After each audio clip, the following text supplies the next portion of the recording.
இப்போ மனித சமுதாயத்தையே ஆட்டி வைக்கக்கூடிய மிகவும் கேட்டாலே அதிர்றது இல்லை அப்படிங்கிற மாதிரி நிறைய நோய்கள் இருக்கு இல்லையா? அதை வந்து நீங்கள் நினைக்கிற மாதிரிலாம் அவ்வளோ பெரிய விஷயம்லாம் கிடையாது. ரொம்ப ரொம்ப கேவலமான ஒரு மட்டமான விஷயம். அதை இவ்வளோ பெரிய பூதாகாரமாக அதை கொண்டு வரதுக்கு எந்த அர்த்தமும் இல்லை. நீங்கள் கேள்விப்பட்டிருங்க அதிக இரத்த அழுத்தம் இல்லையா? இப்போ இந்த அதிக இரத்த அழுத்தத்துக்கு பார்த்தீங்கன்னா ப்ரெஷருக்கு பல வருஷமும் மாத்திரை சாப்பிட்ருப்பாங்க. அப்போ இந்த இரத்த அழுத்தத்தை குணப்படுத்துவதற்கு ஏதாவது ஒரு முறை இருக்கா அப்படின்னா அது ஒரு மிகப்பெரிய ப்ராசஸ். நீங்கள் கேள்விப்பட்டிருக்க மாட்டீங்க, நம்ம அன்றாடம் பயன்படுத்தக்கூடிய வெண்டைக்காய் இருக்கு இல்லையா? வெண்டைக்காய், அந்த வெண்டைக்காயை வந்து நல்லா ஒரு 10 நிமிஷம் வெந்நீரில் ஊற போட்டு கொஞ்சம் சாஃப்ட் ஆகிட்டு நல்ல மென்று, பாஸ்கர் ஐயா சொல்கிற மாதிரி நல்ல மென்று உமிழ்நீரோடு கலந்து சாப்பிட்டாங்கன்னா 3 நேரம், காலையில் மத்தியானம் நைட் 3 நேரமும் உணவுக்கு முன்னாடி ஒரு 4 வெண்டைக்காய் கரெக்டாக 3 நாள் கழித்து மறுபடியும் ப்ரெஷர் பார்த்தா நார்மலாக இருக்கும். நார்மலாக இருக்குங்கிறது அவளுக்கு அந்த சிம்டம்ஸும் இருக்காது, நல்லா ஆகிடும். ஸோ ரத்த அழுத்தத்தை எந்த மாதிரி நிலை இருந்தால் சரி, அந்த கிட்னியே ஃபெயிலியர் ஆகிற அளவுக்கு ரத்த அழுத்தம் இருந்தால் கூட அதை குணப்படுத்தக்கூடிய ஆற்றல் எதில் இருக்குங்க? வெண்டைக்காயில் இருக்குது. அப்புறம் ரெண்டாவது பார்த்தீங்கன்னா ரொம்ப இருதயம், ஹார்ட் சம்மந்தப்பட்ட கார்டியா நிறையா வந்து கார்டியா வாஸ்குலர் டிசீஸ் ரொம்ப நிறையா வருது. ஸோ அந்த மாதிரி இருதய சம்பந்தப்பட்ட பிரச்சனைகளுக்கு வந்து எந்த மாதிரி தீர்வு? இருதயம் ஏன் பலகீனமாக அடையுது அப்படின்னா உடம்புல வந்து துவர்ப்பு சத்து இருக்குது பார்த்தீங்களா? அந்த துவர்ப்பு சத்து வந்து ரொம்ப கம்மியாக இருக்குது. அந்த துவர்ப்பு சத்து நம்ம சாப்பிட்றது ரொம்ப ரொம்ப குறைவு. அப்போ இரத்த குழாய்கள் நல்லா சுருங்கி விரியணும், ரத்தம் வெளியேற்றக்கூடிய இருதயம் நல்லா சுருங்கி விரியணும்னா அதுக்கு துவர்ப்பு நிறைய வேணும். துவர்ப்பை வந்து தனியாக சாப்பிட்றதுக்கு பதிலாக துவர்ப்பை வந்து உணவாக சாப்பிட்றது நல்லது. ஆக நம்ம எந்த இடத்துக்கு போனாலும் ஒரு விசேஷத்தில் வந்து முன்னாடி என்ன வச்சுருக்காங்க? வாழை மரம், வாழைக்காயை வந்து தொங்க வச்சுருக்குறாங்க. ஆக அந்த வாழைக்காயை வந்து தோலோட மிக சன்னமாக கட் பண்ணி ஒன்று தேங்காய் எண்ணெய் அல்லது தேன் அல்லது சும்மாவே மென்று சாப்பிடலாம். அப்படி சாப்பிட்டாங்கன்னா அவங்களுக்கு இரத்த குழாய்கள் நல்லா சுருங்கி விரிஞ்சு இருதயம் நல்லா சுருங்கி விரிகிறப்போ அந்த பிளாக்ஸு, அது போக இந்த ஹார்ட் சம்மந்தப்பட்ட எஃபிஷியன்சி இப்போ 30-40% தான் இருக்குன்னு சொல்கிறாங்களே இருதயத்தினுடைய, அது எல்லாமே பார்த்தீங்கன்னா படிப்படியாக 2 வாரத்தில் 70-80 வந்து டச் பண்ணியிருக்கு. எதனால்? ஒரு வாழைக்காயினால். வாழைக்காயோடைய காஸ்ட் எவ்வளோ ஆகுதுங்க? ஒரு காய் வந்து 5 ரூபா. அப்படி இருக்கிறப்போ ஒரு 2 வாரத்தில் பார்த்தீங்கன்னா எந்த மருத்துவத்தினாலையும் கொடுக்க முடியாத ஆற்றலை வந்து அந்த வாழைக்காயால் கொடுக்க முடியும். அப்புறம் பார்த்தீங்கன்னா 3வது, இன்றைக்கி மிகவும் காஸ்ட்லியான ஒரு வியாதின்றது கேன்சர் இல்லையா? கேன்சரை வந்து ஏன் அந்த கேன்சர் வந்து உடம்புல இவ்வளோ தூரம் வருது அப்படின்னா நம்ம உடம்புல வந்து பாஸ்பரஸ்ன்னு சொல்லிட்டு ஒரு சத்து இருக்குது. அந்த பாஸ்பரஸ் வந்து சீக்கிரமாக உடம்பு விட்டு வெளியேறிடும். அது ஏன் வெளியேறுதுன்னா நம்ம சாப்பிட்ற எல்லாமே அசிடிக் ஃபுட், புளித்த உணவு எல்லாமே சமைச்சு நிறையா சாப்பிட்றதுனால உடம்புல இருக்கக்கூடிய பாஸ்பரஸ் வந்து வெளியேறிட்டே இருக்கும். அப்போ உடம்புக்கு எல்லாருமே வந்து அசிடிக் பாடியாக மாறிடுச்சு. அதை வந்து காரத்தன்மையும் சேர்த்து நியூட்ரலாக இருக்கணும். அது போல் நிலை வந்துருச்சு அப்படின்னா நமக்கு கேன்சர் வந்து வராது. அப்போ உடம்பை வந்து 2-3 நாளில் வந்து அந்த புளிப்புத்தன்மையிலிருந்து விடுவிச்சு நார்மலுக்கு கொண்டு வரணும்னா அதுக்கு கடவுள் படைச்சிருக்க காய்க்கு பேர் வந்து பூசணிக்காய். இந்த வெள்ளை பூசணிக்காயை அந்த தோலோட, அந்த மேல் தோல் இருக்கு இல்லைங்களா, அந்த தோலோட நல்லா மிக்சியில் போட்டு அரைச்சி அதை வடிகட்டி ஜூஸ் குடிக்க என்ன ஆகும்னா கொஞ்சம் கொஞ்சமாக அந்த கேன்சர் அல்சருங்கிறது என்ன ஆகுங்க, புண்ணு ஆற ஆரம்பிச்சிடும். அவங்க கேன்சர் வந்து வெளியில் வந்துடுவாங்க. வெளியில் வந்துக்கிட்டு இருக்கிறாங்க, வெளியில் நிறைய பேர் வந்திருக்காங்க. எதனாலிங்க? ஒரு வெள்ளை பூசணிக்காய் எவ்வளோ இருக்குங்க? அதிகபட்சம் 10 ரூபாய்க்கு இருக்கும். அந்த பாட்டிலாம் உழவர் சந்தையில் உட்காந்துருப்பாங்க, பாவமாக இருக்கும், யாரும் சரியாக வாங்க மாட்டாங்க, மிச்சத்தை எரிச்சிட்டு எப்படி வேடிக்கை பார்த்துட்டு இருப்பாங்க. அவ்வளோ பெரிய ஆற்றல் வந்து வெள்ளை பூசணிக்காயில் இருக்குது. இன்றைக்கி நம்ம கேட்டிருக்கிறோம் நிறைய வந்து டயாலிசிஸ் பண்ணிகிட்டு இருக்கிறாங்க, வாரத்துக்கு 1 தடவை, வாரத்துக்கு 2 தடவை. அதுக்கு கொடுக்கக்கூடிய அமௌண்ட்டு, உடல் உழைப்பு இதெல்லாம் இருக்குது பார்த்தீங்களா? இந்த உடம்புல நீர் சரியாக பிரியவில்லை, உடம்புல இருக்கக்கூடிய நீர் சரியாக வெளியேறலை. அந்த ஒரு சூழ்நிலை, அது நெஞ்சில் இருக்கலாம், தலையில் இருக்கலாம், வயிற்றில் இருக்கலாம், காலில் இருக்கலாம், அத்தனை இடத்துல வந்து நீர் கோர்த்துருக்கும். அந்த நீரை வெளியேற்றுவதற்கு உலகத்தில் கடவுள் படைச்சிருக்கிற காய் வந்து கத்திரிக்காய். கத்திரிக்காய் வந்து உடம்பில் இருக்கக்கூடிய எந்த மாதிரி ஒரு நீராக இருந்தாலும் வெளியேற்றிடும். அந்த அதை எப்படி பண்ணலான்னா ஒரு 2 கத்திரிக்காயை 2 தக்காளியை வந்து ஒரு அரை மணி நேரம் வெந்நீரில் ஊற வச்சுட்டு நல்லா மிக்சியில் அடித்து வடித்து ஜூஸை குடிக்க என்ன ஆகுனா சிறுநீர் பிரிய ஆரம்பிச்சிடும். ஸோ அவங்களுக்கு யூரிக் ஆசிடோ கிரியேட்டினோ எதுவாக இருந்தாலும் கொஞ்சம் கொஞ்சமாக வந்து ரிவர்ஸ் ஆகும்.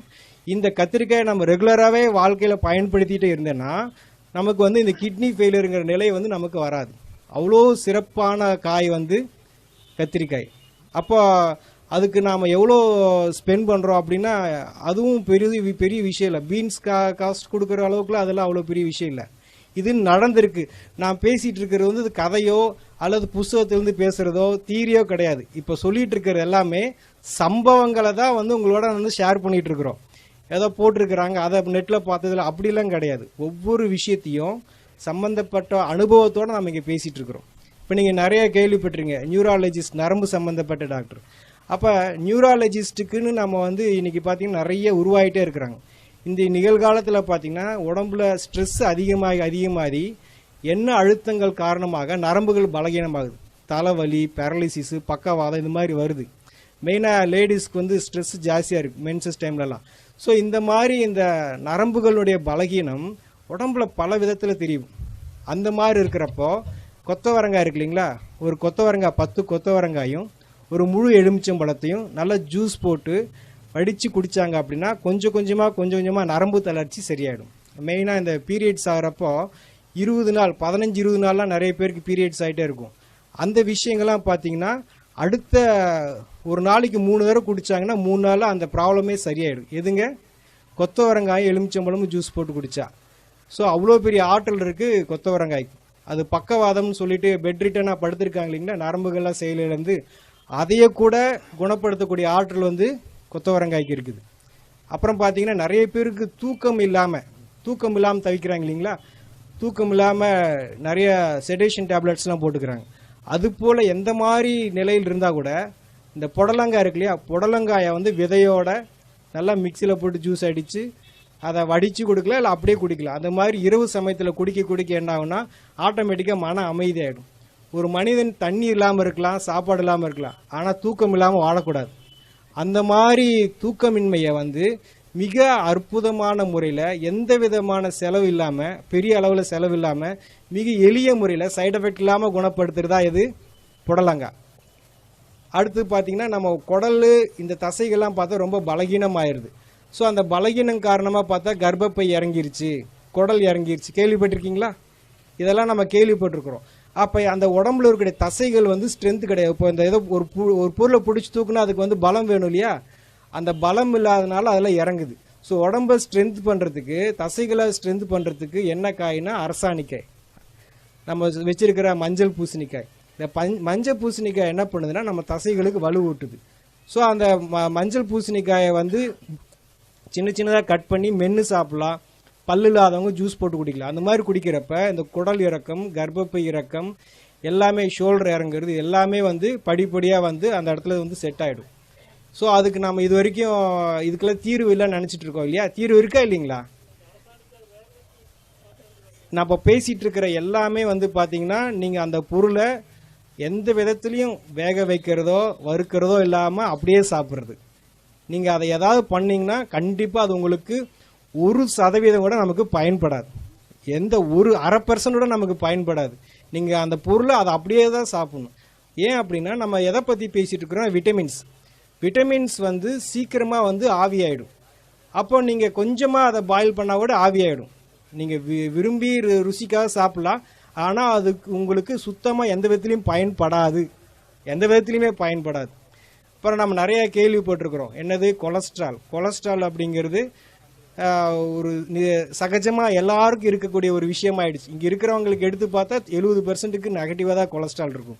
ஸோ அந்த கெட்ட கொழுப்பு எப்படி உடம்பு விட்டு நீங்கும் அப்படின்னா, உடம்புல வந்து எந்த மாதிரி கொழுப்பாக இருந்தாலும் அந்த கொழுப்பை வந்து தசையிலிருந்து தோலிருந்து கொஞ்சமாக நீக்கி வெளியே அனுப்புறதுக்கு தான் கோவக்காய் என்ன பண்ணுதுன்னா கொஞ்சமாக அந்த கெட்ட கொழுப்பை உடம்புலேருந்து நீக்கி அந்த ட்ரைக்ளிசரைடு, எல்டிஎல் இதெல்லாம் வந்து கொஞ்சமாக நீக்கி உடம்பு வந்து சுத்தமாக வச்சுக்கும். ஃபேட்டி லிவர்னு சொல்லுவாங்க. அதெல்லாத்தையும் கூட இந்த கோவக்காய் வந்து மிக அற்புதமான முறையில் சரி பண்ணிவிடும். ஸோ கொலஸ்ட்ராலுக்கு ஒரு தீர்வு கிடைச்சிருச்சா. அப்புறம் உடம்புல சொரியாசிஸ் சொல்லுவாங்க இல்லையா, மிக கடுமையான வியாதி, பயங்கரமான தோல் சம்மந்தப்பட்ட பிரச்சனை. அந்த மாதிரி சொரியாசிஸ்க்கு வந்து ட்ரீட்மெண்ட்டில் நிறைய பேருக்கு சர்ஜரி லெவலில் போகிறாங்க. அந்த மாதிரி சர்ஜரியெலாம் இல்லாமல் சாதாரணமான முறையிலே வந்து சரிப்படுத்துறதா வந்து கோவக்காய். கோவக்காய்க்கு மீறின ஒரு பொருள் கிடையாது. இந்த வெள்ளையாக இருக்குல்லையா, ஒயிட்லலாம் வெள்ளையாக பேச்சஸ் வருது. இந்த மாதிரி வெள்ளையாக இருக்கக்கூடிய பேச்சஸ்க்கு கூட இந்த கோவக்காயை சாப்பிட்டு மீண்டும் அந்த கலர் வந்திருக்கு. கோவைக்காய் அதோட கோவை இலை கிடச்சா அதோட ரொம்ப சிறப்பு. சரிங்களா? கொலஸ்ட்ராலுக்கு சரி, இந்த மாதிரி ஸ்கின் ப்ராப்ளத்துக்கு எல்லாத்துக்குமே கோவக்காய் நல்லா கேட்கும். அடுத்து பார்த்தா சுவாசத்தில் நமக்கு வந்து சரியான ஆக்சிஜன் பற்றாக்குறை இருக்கிறனால தான் இந்த ஆஸ்துமா, வீசிங் இதெல்லாம் வருது. ஸோ அந்த மாதிரி சுவாச சம்பந்தப்பட்ட பிரச்சனைக்கு உடம்புல அதிகமான ஆக்சிஜன் பிராணனை கொடுக்கக்கூடியது தான் வந்து முருங்கை இலையை கீரையை ஜூஸ் போட்டு குடிக்கலாம். அல்லது முருங்கை விதை இருக்குது பார்த்தீங்களா, அது முத்துன முருங்கை விதையை வந்து எண்ணெய் பசை இருக்கும், அதை வந்து அப்படியே வாயில் பபுள்க மாதிரி சப்பி சாப்பிடணும். இது மாதிரி பண்ணிட்டு வர எப்பேற்பட்ட எவ்வளோ காலமான நீண்ட கிரானிக்காக இருக்கக்கூடிய ஆஸ்துமா, வீசிங் கூட சரியாக முருங்கை கீரையும் முருங்கை விதையும் சேர்க்க சுவாசத்தினுடைய ஃப்ரெஷ்னஸ். ஏன்னா உடம்புல சுவாசம் ரொம்ப முக்கியம் இல்லையா, அதனால அதுக்கு ரொம்ப முக்கியத்துவம் இருக்குது. முருங்கை இதனால வந்து எந்த மாதிரி சுவாச சம்மந்தப்பட்ட பிரச்சனைகளும் சால்வ் பண்ண முடியும். அப்புறம் பீர்க்கங்காயை பற்றி சொல்கிறதுனா நம்ம நிறைய அதை யூஸ் பண்ணுறதில்ல. நிறைய பேர் பாவக்காயை வந்து ரொம்ப மதிப்பாக சொல்கிறோம். அது கூட ஒரு மேலே வந்து விஷயந்தான் பீர்க்கங்காயை வந்து தோலோட, அந்த பீர்க்கங்காயோட விசேஷமே தோல் தான். அந்த தோலோட நம்ம வந்து ஜூஸ் போட்டு அல்லது மென்று சாப்பிட்டோம்னா நம்ம உடம்புல பெப்டிக் அல்சர் அப்படின்னு சொல்லிட்டு ஒரு அல்சர் இருக்கும். அந்த அல்சர் வந்து அதிகப்படியாக வந்து உடம்பு எல்லா பக்கமும் வந்து புண்ணாக மாறி அந்த புண்ணு வந்து உடம்பு ஃபுல்லாக பரவும். அப்போ அந்த புண்ணெல்லாம் ஆத்துறதுக்கு உடம்புக்கு என்ன வேணும் அப்படின்னா இந்த பீர்க்கங்காய் ஜூஸ். இந்த பீர்க்கங்காயை வந்து மென்று சாப்பிட ஆட்டோமேட்டிக்காக உடம்புல இருக்கிற புண்ணெல்லாம் ஆறிடும். ஸோ புண்ணு ஆற நம்ம உடம்புல இருக்கக்கூடிய ஹார்மோன்ஸ் எல்லாம் வந்து சரியாக அவங்களுக்கு சுகர் அப்படிங்கிறது கொஞ்சமாக நார்மல் ஆகும். அப்புறம் நீங்கள் பார்க்குறீங்க மூட்டு வலிக்கு வந்து இப்போ என்ன, இடது காலுக்கு ஒரு 2 லட்சம், வலது காலுக்கு ஒரு 2 லட்சம் எடுத்து வச்சுக்கிறாங்க. ஸோ மூட்டு வலி வந்து ரொம்ப அதுவும் காஸ்ட்லி ஆகிடுச்சு. நம்ம உடம்புல நல்ல கொழுப்பு, ஹை டென்சிட்டி லிப்பிட் ப்ரொஃபைல், அது போக உடம்புக்கு வேண்டிய நல்ல எண்ணெய் பசை இருந்ததுன்னா எலும்புகள் வந்து ஸ்ட்ராங்காக இருக்கும். இன்னைக்கு வந்து பார்க்குறாங்க, இப்படி நடந்து போகிறாங்க, சும்மா கீழே படிக்கட்டு விட்டு இறங்குறாங்க, கால் ஃப்ராக்சர் ஆகிடுது. சும்மா ஏறுறாங்க, கீழே விழுந்தாங்க, வண்டி மேலே தான் விழுந்திருக்கு, ஆட்டோமேட்டிக்காக ஏதாவது ஃப்ராக்சர் ஆகிடுது. ஃபுட்பால்லாம் பார்த்தீங்கன்னா அவங்க அப்படி ஓடி போய் திரும்பி குட்டிக்கரணை அடித்து விழுகிறாங்க, அவங்களுக்குலாம் ஒன்றும் ஆகிறதில்ல. நம்ம சும்மா விழுந்தாலே ஏன் ஃப்ராக்சர் ஆகுது? ஸோ அப்போ எலும்புகள் வந்து ரொம்ப பலகீனமாக இருக்குது. இந்த எலும்பை வந்து நல்லா உறுதியாக ஸ்ட்ராங்காக வச்சுக்கிறதுக்கு வந்து தேங்காயில் வந்து முத்துன தேங்காய் இருக்கு இல்லையா, கொப்பரை தேங்காயில் எண்ணெய் பசை இருக்கும், பச்சை தேங்காயில் எண்ணெய் பசை இருக்காது, கம்மியாக இருக்கும். அந்த கொப்பரை தேங்காயை நல்லா வாயில் போட்டு மென்று சாப்பிட்டாங்கன்னா இந்த ஏர் கிராக்கு, ஃப்ராக்சரு, எலும்பு சரியாக கூடலை, இந்த மாதிரி எந்த விஷயமா இருந்தாலும் சீக்கிரமாக கூடிடும். அவங்களுக்கு சர்ஜரி என்பது தேவையில்லை. அப்புறம் பார்த்தீங்கன்னா ரீசெண்டாக பார்த்தீங்கன்னா நிறைய பேருக்கு வந்து இப்போ இருக்கக்கூடிய இளைய தலைமுறை லேடிஸ்க்கு பார்த்தீங்கன்னா தைராய்டு, அது ரொம்ப ஃபேமஸ் ஆகிடுச்சு. யாரை கேட்டாலும் எனக்கு தைராய்டுன்றாங்க. ஆக உடம்புல வந்து ஒரு சுரப்பி ஹார்மோன் வந்து இம்பேலன்ஸ் ஆகுது. அந்த ஹார்மோன் இம்பேலன்ஸுக்கு என்ன காரணம் அப்படின்னா கால்சியம் வந்து சரியான விதத்தில் செயல்பாடு இல்லை அதிகப்படியாக வேலை செய்யுது, இல்லைன்னா குறைய வேலை செய்யுது. இந்த கால்சியத்தை சீரமைக்கக்கூடிய பணியை செய்கிறத யார் அப்படின்னா எலுமிச்சம்பழம். நம்ம நினச்சிட்டு இருக்கோம் எலுமிச்சம்பழம் ஜூஸ் நல்லது அப்படின்னு, கிடையவே கிடையாது. நீங்கள் குடிக்கக்கூடிய அந்த எலுமிச்சம்பழம் ஜூஸ் வந்து சுத்தமாக யாருக்குமே பயன்படாது. எலுமிச்சம்பழம் தோல் இருக்குது பார்த்தீங்களா, அதில் தான் ஊட்டச்சத்து இருக்குது. எலுமிச்சம்பழத்தை தோலோட மிக்சியில் ஜூஸ் போட்டு அடித்து குடிக்கலாம், அல்லது தோலை மட்டும் கொஞ்சமாக வாயில் மென்று சாப்பிட ஹார்மோன் இம்பேலன்ஸ் வந்து சரியாகும். நான் சொல்லியிருந்த எந்த விஷயமும் வந்து நிகழ்காலத்தை நீங்கள் யார் செஞ்சாலும் 100க்கு 100% அது வேலை செய்யும். அது எந்த விதத்திலையும் யாரையும் ஏமாத்தாது. ஆகலாம், பார்க்கலாம், செய்யலாம், நடக்கலாம், அப்படிலாம் எதுவுமே கிடையாது. நீங்கள் செஞ்சு பார்க்கணும். ஆக நாங்கள் என்ன சொல்கிறோன்னா, குணப்படுத்துறதுக்கு நாங்கள் தயார், நீங்கள் குணமாகறதுக்கு நீங்கள் தயாரான்னு கேட்குறோம். ஆக இதெல்லாம் எப்படிங்க பச்சையாக சாப்பிட்றது, எப்படிங்க இவ்வளோ நாளாக சாப்பிட்டு இது பண்ணுறது அப்படின்னா, இப்போ நான் சொல்லிட்டு இருக்கிறீங்களா வெண்டைக்காய், ஒரு 4 வெண்டைக்காயை நீங்கள் சாப்பிட்டுட்டு 4 வெண்டைக்காயை சாப்பிட்டுட்டு அப்புறம் எப்பயும் போல் நீங்கள் சமைச்ச உணவு சாப்பிட்டுக்கோங்க. ஃபஸ்ட்டு 4 வந்து நீங்கள் என்ன உங்கள் உடம்புக்கு என்ன தேவையோ அதை கொடுத்துட்டதுக்கு அப்புறமா உங்களுடைய உணவை செஞ்சிட்டிங்கன்னா உங்கள் உடம்புக்கு என்ன தேவையோ கொடுக்கப்பட்டாச்சு. அதுக்கப்புறமா நீங்கள் வீட்டில் என்ன பழக்கத்தில் பண்ணியிருந்தீங்களோ திருப்பி நீங்கள் எந்த நோயோட பாதிக்கப்பட்டீங்களோ அது திருப்பி டெஸ்ட் பண்ணி பார்த்தா முற்றிலுமாக சரியாக இருக்கும். எல்லா காயை பற்றி சொன்னாலும் ஒரு முக்கியமாக இந்த கொத்தவரங்காயை பற்றி நான் சொல்ல விரும்புகிறேன். என்ன அப்படின்னா, போன வருடம் இந்தியாவிலிருந்து அதிகமாக ஏற்றுமதியான விவசாய பொருள் எதுனா கொத்தவரங்காய். எதுக்கு கை தட்டுறீங்க? எதுக்குன்னே தெரியாது, எதுக்கு கை தட்டுறீங்க? கொத்தவரங்காய் எதுக்கு வாங்கிட்டு போகிறாங்கன்னு தெரியுமா? நம்ம வாங்கலைன்னு தலை தான் குனியணும். ஏன் வாங்குறாங்கன்னு தெரியுமா? அந்த கொத்தவரங்காயில் கிளஸ்டர் பீன் ஆயில் ஒரு எண்ணெய் பசை இருக்குது. கொத்தவரங்காய்க்குள்ளே ஒரு எண்ணெய் பசை இருக்குது. அந்த எண்ணெய் பசை ராக்கெட் லான்ச்சுக்கு யூஸ் பண்ணுறதா அவங்க சொல்கிறாங்க. நான் ராக்கெட் லான்ச் யூஸ் பண்ணுறோம், ஆள் குழாய் குளறுகளுக்கு இந்த எண்ணெய் பசை ரொம்ப முக்கியம் அப்படின்னு சொல்லி சொல்கிறாங்க. ஆனால் ஒரிஜினலாக அது நரம்பு சம்மந்தப்பட்ட எல்லா பிரச்சனையும் சால்வ் பண்ணும். அந்த ஒரு காய் மட்டும் நம்ம எல்லாரும் பயன்படுத்தினோன்னா மொத்த மருத்துவ உலகமே ஸ்தம்பிச்சு போயிடும். அவ்வளோ ஆற்றல் இருக்குது அந்த கொத்தவரங்காய்க்கு. பீரியட்ஸ் ஆகிறப்போ, பீரியட்ஸ் ஆகிறதுக்கு 2 நாள் முன்னாடி, பீரியட்ஸ் ஆகிறதுக்கு பின்னாடி 2 நாள், 5 நாள் கண்டிப்பாக கொத்தவரங்காயை எலுமிச்சம்பழத்தோட ஜூஸ் போட்டு குடித்தாங்கன்னா அவங்களுக்கு இந்த மாதிரி யூட்ரஸ் ஃபைபாய்டு, பிசிஓடி, எந்த பிரச்சனை, பெயின், பேக் பெயின், வயிற்று வலி, தலைவலி, தலை சுற்றுறது, எந்த இது இல்லாமல் சுமூகமாக அந்த நாட்களை எளிமையாக கடந்து போயிடுவாங்க. B12 சொல்லிட்டு ஒரு விட்டமின், அது முருங்கை விதையில அவ்வளோ இருக்குது. அதை விட்டுட்டு எல்லாம் ப்ரொக்கோலியை சாப்பிட்டு இருக்காங்க 200-300 கொடுத்துட்டு. இதை பற்றின எல்லா தகவலும் vegetableclinic.comனு ஒரு வெப்சைட் இருக்குது, அதில் கிடைக்கும்.